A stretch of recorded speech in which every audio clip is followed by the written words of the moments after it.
the future, our young people are entering a world every day, it seems like a disaster. I don't know how many of you saw the Sunday Times. When I saw this, these prisoners in an African jail, like sardines, they can't move, they sleep on the floor. How many of you saw this? Yes, wasn't it, it just broke my heart, and I think today's program for you helps you to realize that we have to have the hands that shape humanity, and this is your world and future. And today, in the fashion world that you're entering in, you must be socially responsible. That's just as important as your hearing a fashion great like Norma or anyone else. It's all part of your education in entering either marketing, merchandising, or design. Because if the world is, in France, in Paris, they're fighting terrorism every day. This is the most horrible. We really have retrograded if that's the way we treat human beings. And today I had the great pleasure of being offered by Professor Gloria Hartley. How many of you know her?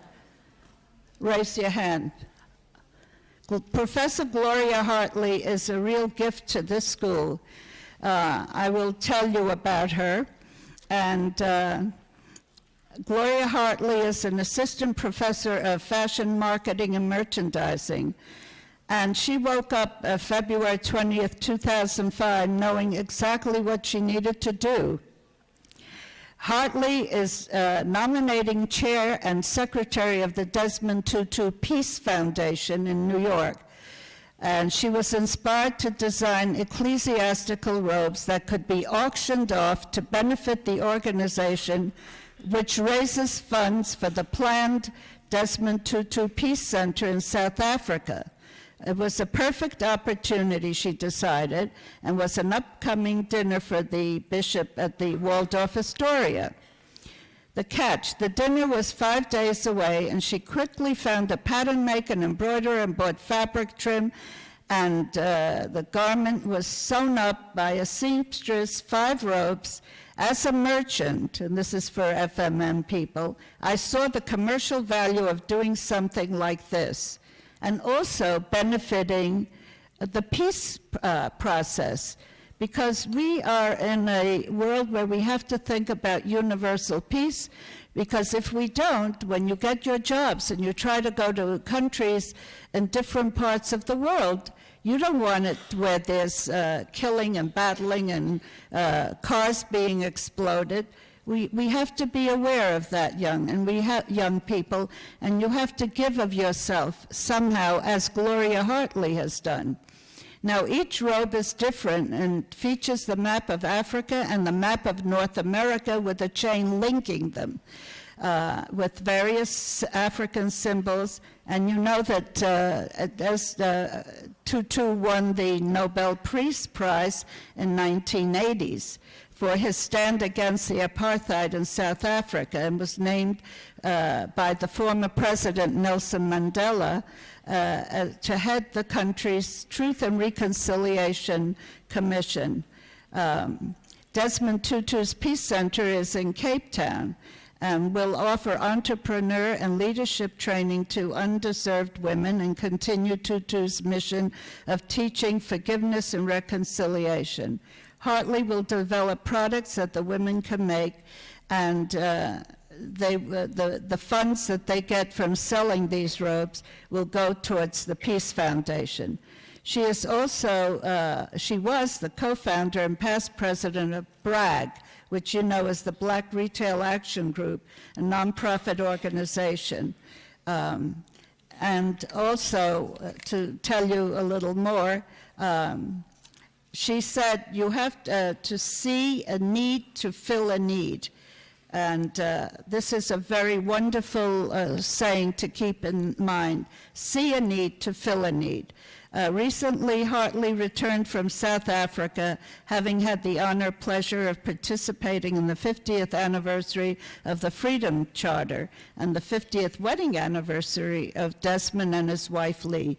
I found myself in the company of the founding fathers of democracy in South Africa, Nelson Mandela and Desmond Tutu, said Gloria Hartley.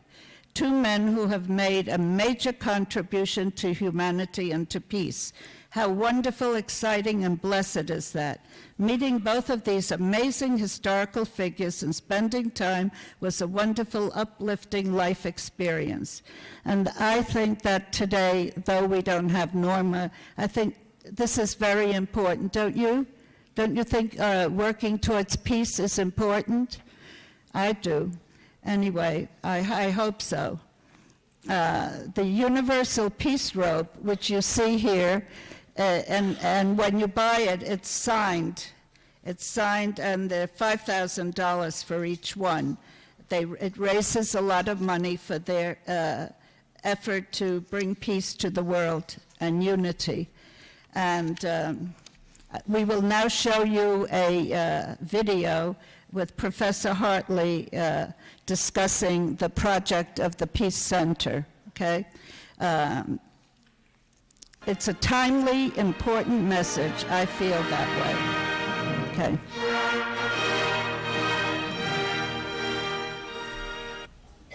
Welcome to Living Today, the program that brings you information on innovative, inspirational initiatives on a global scale. Today, I'm fortunate enough to have three professional executives in the development field who will talk to you about a special initiative they're working on.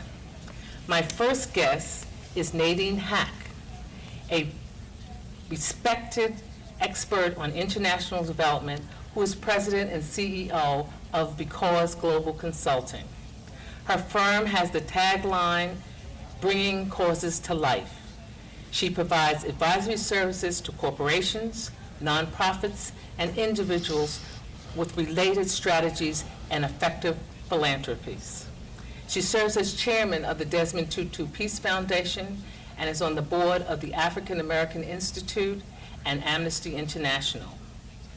She serves on several other boards as well. Welcome, Nadine. Thank you. My second guest is Rosalind McClymond, editor-in-chief of the Network Journal, a professional small business magazine serving the Black community in the tri-state area. Rosalind has a wealth of experience in African development issues. She has worked on the continent as an educator and an entrepreneur, developing experts.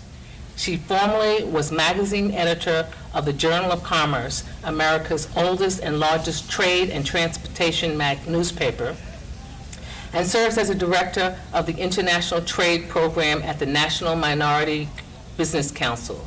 She's a partner in McClymond, Kunda and Company, and an international business strategies firm. Welcome, Rosalind. Thank you. Good to be here. My third guest, last but not least, is Ms. Meredith Tilt, a development professional with more than 20 years of visionary nonprofit management experience. In addition to being an expert in recruiting, cultivating leaders, and developing boards, Meredith has gotten congressional approval on several projects that she's worked on. She's lived in Kenya and South Africa and is very well versed in sustainable development. Welcome, Meredith. Thanks for having me. Today we're here to talk about a very special initiative.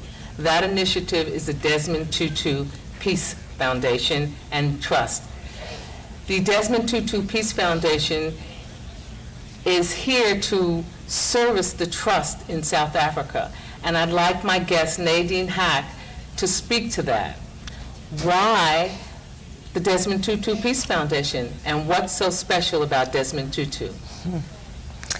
I think that most people know that Archbishop Desmond Tutu, and for that matter, the people of South Africa, have provided a really remarkable model of peace and reconciliation based on a very fundamental African concept of Ubuntu, which means we are all connected. I am a human being, through being in relationship with other human beings. And they've taught us about possibilities for peace and reconciliation based on a model of restorative justice rather than retributive justice. It's for this reason that the Desmond Tutu Peace Center was established in Cape Town. And although it's South Africa-based, it's a global program of peace studies and leadership studies based on these values, with programs in South Africa, with programs that can be exported throughout the world. But really, why another center? There's so many centers. South Africa, Desmond Tutu, Nelson Mandela, Albertina Sisulu, you can go on, have provided a model for the world that's very, very unique. And we being friends and supporters of the Archbishop and of South Africa, believed strongly that this model could provide hope and inspiration for people in areas of conflict throughout the world. In fact, we're already engaged in partnership programs with restorative justice programs in countries like Colombia and Rwanda, and throughout the world we have intentions to work with different people. And the types of people who have decided to join us, the honorary chairs of the Desmond Tutu Peace Center, are His Holiness the Dalai Lama and Oprah Winfrey. And we've got great support, but it's not only famous people who are involved. This is a program that takes young people from townships, takes young people from areas of conflict throughout the world, leadership training programs on the ground, in academia. Please make note. And really everybody can be involved in the Desmond Tutu Peace Center, and that's why we formed a foundation in the U.S. to help people be involved. Okay, thank you, Nadine. Rosalind, we'd like you to tell us a little bit about some of the programs that have been developed in the Desmond Tutu Peace Foundation. Well, Gloria, there's one particular program that Bishop Tutu is very, very pleased with and really is close to his heart. And we, the rest of us in the foundation and those of our brothers and sisters in the Peace Trust in South Africa, we're very, very proud of. And that is the Emerging Leadership Program. And this is a program that, by definition, helps to bring leaders, a new type of leadership thinking into the world. Bishop Tutu believes and has articulated on several occasions that our young people, those between 15 and 25 years old, this is the largest constituency in the world, this youth between 15 and 25.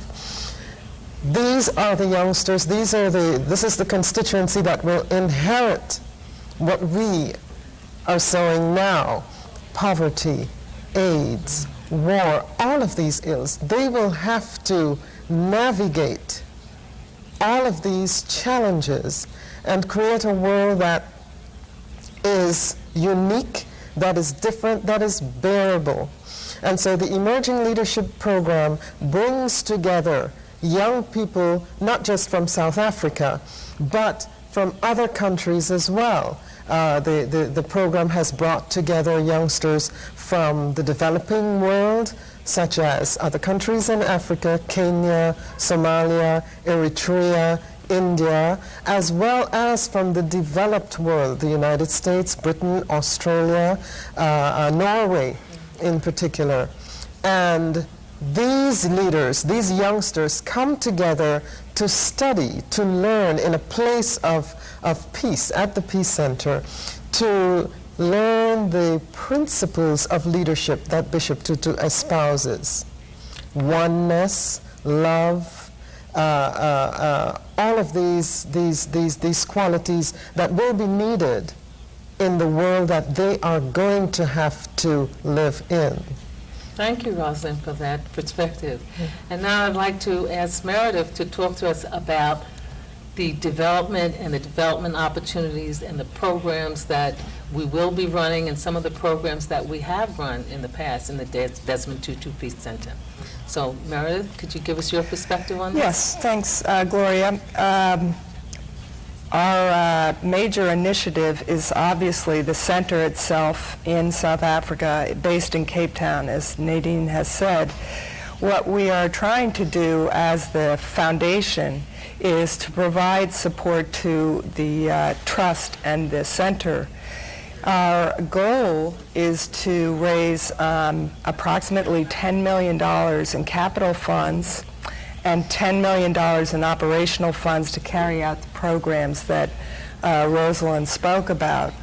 What we're looking for is partnerships and people who are willing to see the vision, to align themselves with the ethical principles that the Archbishop has espoused and that we all who are partnering and working for this organization carry out in our daily lives.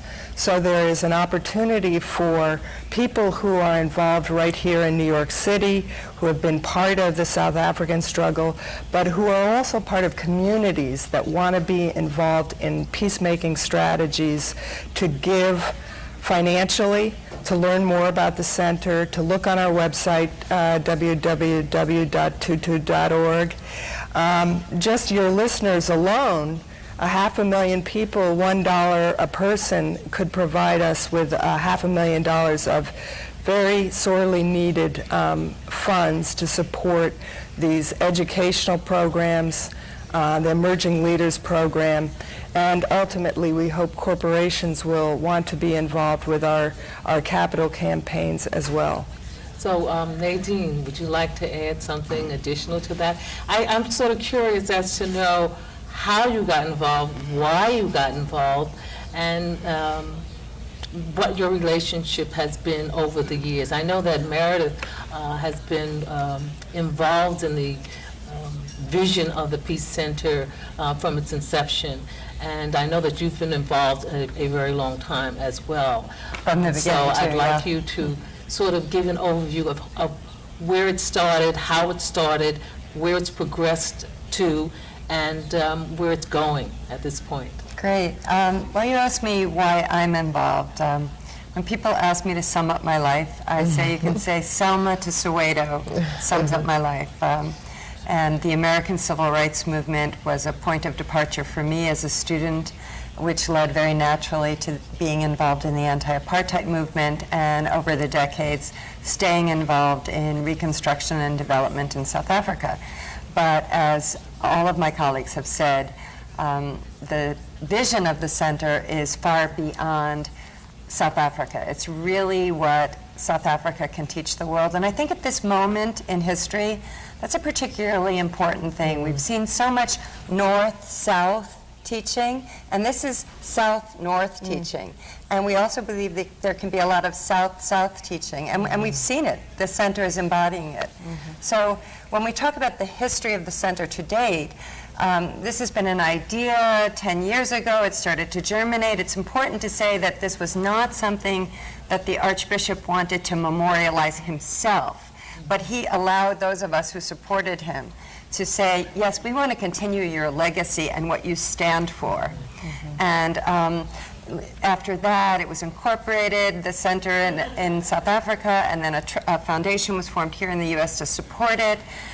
All the programs you've heard so far have operated out of temporary space. The city of Cape Town has graciously donated a prime piece of real estate directly across the street from the Cape Town Convention Center. We're very excited about that. We plan to be breaking ground. That's why Meredith was talking about our capital needs as well as our program needs. And so it really will be able to blossom from this point forward. We're at a real turning point. And Meredith, you have worked in South Africa before and have lived in South Africa. So can you tell us a little something about that experience?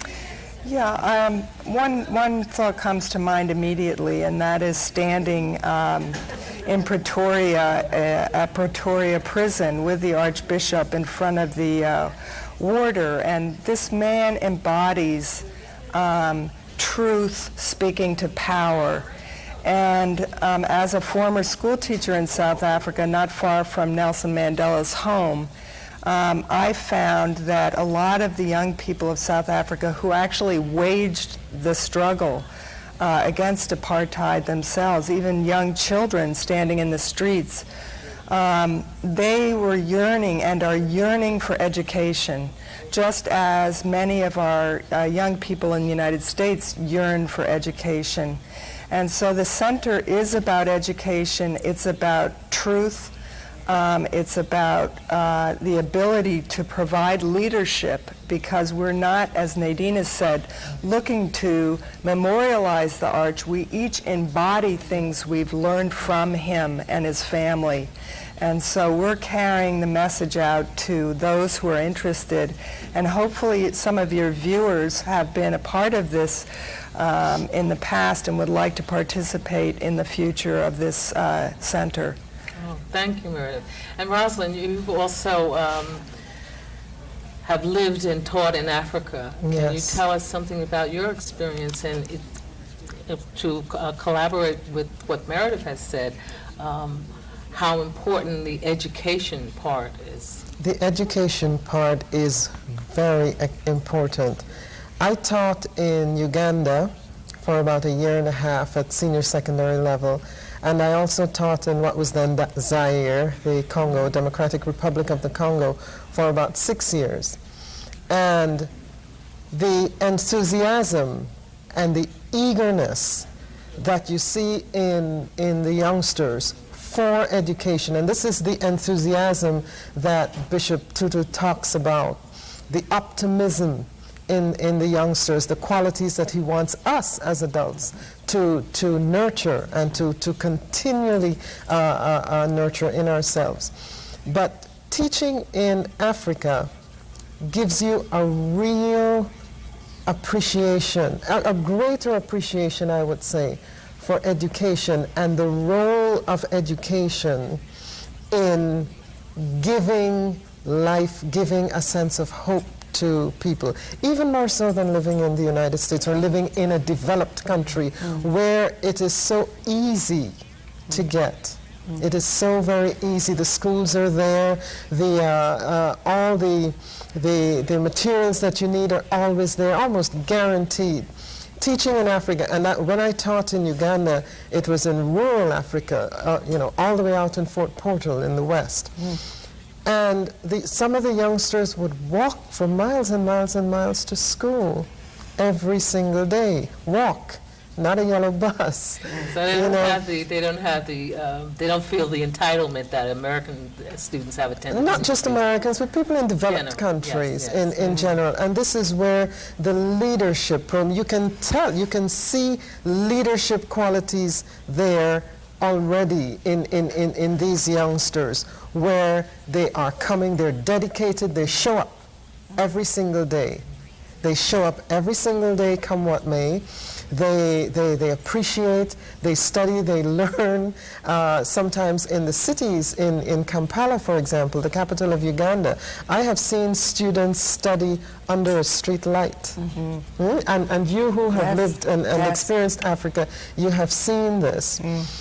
These are children, youngsters, youth who believe in the future. They believe in the future, and they want the education to help them get to a future that is bright and prosperous. So Nadine, how can the general public help?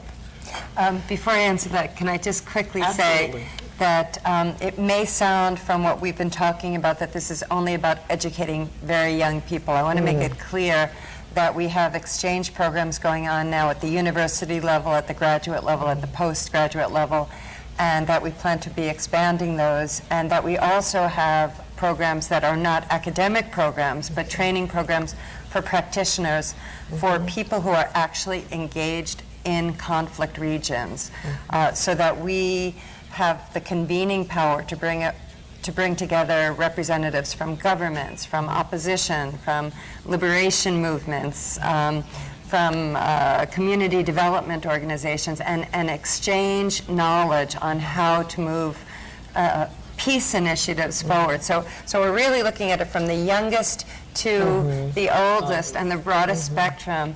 And really, there's every possible way to support us. We've already received tremendous support from corporations, from foundations, from individuals. And all you have to do is log onto our website, www.tutu.org. You can find out a lot of information. You can help us out financially. You can help us out as a volunteer. You can help us out with your ideas for what types of programs, what types of partnerships. We're really open and welcoming. Thank you. Now, I think we have a little clip of about the center that we'd like to show the viewing public. So let's go to the video clip. The Desmond Tutu Peace Foundation and the Desmond Tutu Peace Trust are privileged to present to you the Desmond Tutu Peace Center. The Desmond Tutu Peace Center is a place of learning, reflection, and healing, of debate, dialogue, and hope. With the establishment of a permanent home in Cape Town, South Africa, the center will unite cultural and educational centers worldwide committed to nurturing peace and human development. The center has been operating its highly successful programs out of temporary offices while the physical structure has been in the planning process. Upon completion, this global hub of peace studies will offer educational programs, a global support network, museum exhibitions, and seminars to guide today's and tomorrow's leaders for peace throughout the world. The center is inspired by Emeritus Archbishop Desmond Tutu, whose advocacy of peace and restorative justice in the struggle against apartheid earned him one of the world's highest honors, the Nobel Peace Prize. Like others before him and others in the world today, he displays qualities that change lives in the way people view their world. Archbishop Tutu has become an icon of hope far beyond the church and Southern Africa. In 1995, President Nelson Mandela appointed Archbishop Tutu to chair South Africa's Truth and Reconciliation Commission, which is the body set up to probe gross human rights violations of apartheid. In 2004, the Cape Town City Council donated a site for the center's permanent home. This prime real estate in Cape Town's central business district neighbors the newly completed Cape Town International Convention Center and is valued at $3 million US. This momentous occasion was celebrated with a signing ceremony featuring Archbishop Tutu and Cape Town's Mayor Mfeketo. This landmark establishment will allow the public to witness the historic struggle for peace and the role that individuals can play in a just future. The center seeks not only to commemorate the man, but more importantly, to honor and to extend the legacy of his core principles. The foundation and trust are a partnership dedicated to funding the center. Our mission is to nurture peace by promoting ethical, visionary, and values-based human development. This is seen in the center's inspiring projects. The Desmond Tutu Emerging Leadership Program responds to Tutu's call to honor the value of idealism and enthusiasm of young people by developing and training today's youth in diplomatic leadership.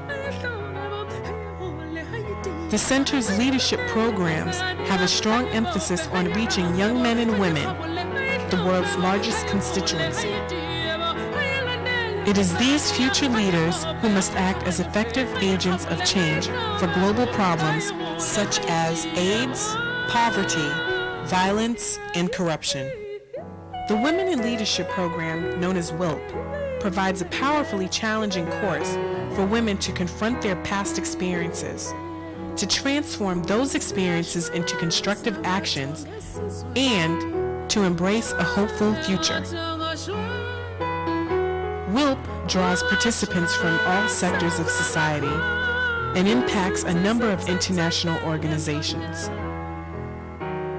Woza, a Zulu word for come together, is an interactive museum that is located within the center. Its exhibits will resonate with visitors of all ages. The museum will represent the African struggle for freedom and identity from early man until present day. Our second exhibition space will feature Hands That Shape Humanity, the world's largest humanitarian exhibition. This exhibit invites a new form of artistic expression that educates and explores our unique goals and ideals. The Desmond Tutu Peace Center is a world-class institution that serves scholars, students, visitors, and tourists from around the world. By contributing to the activities and programs of the Desmond Tutu Peace Center, you will help create a future of peacemakers whose leadership will secure a just future for our world. Your partnership with the Desmond Tutu Peace Center will further Archbishop Tutu's message of peace and restorative justice. You can ensure that future generations hear his pioneering vision of peace and learn from ideals that lead to peaceful communities. Together, we can transform our world. Please, seize this opportunity to become our partner.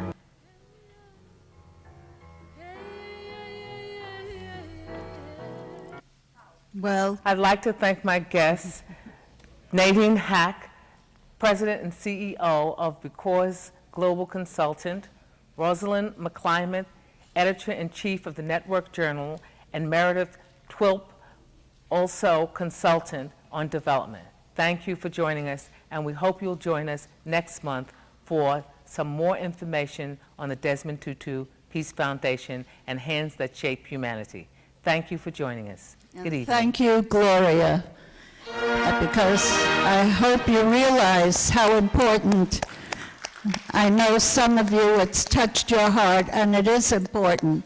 I feel this was a great gift to all of us to think, besides fashion and marketing and merchandising, to embody what we learn here, and who knows what you might be designing, who knows what for the future world, because we are global.